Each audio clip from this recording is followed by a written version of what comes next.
యొక్కదే కాలము చక్కగా దేవుని యొక్క వాగ్దానం కొరకు సిద్ధపడినటువంటి ప్రతి ఒక్కరికి ప్రభునామంలో వందనాలు. అందరూ బాగున్నారా? ఉదయకాలం లేచారా? ప్రార్థన చేసుకున్నారా? మరి యొక్క వాగ్దానం కొరకు సిద్ధపడుతున్నారు.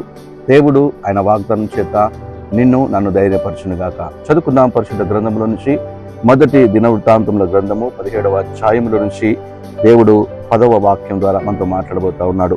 నీ పగవారిని అందరినీ నేను అణచివేసేదను. చూడండి, దేవుడు శత్రువులను అణచివేసే దేవుడు.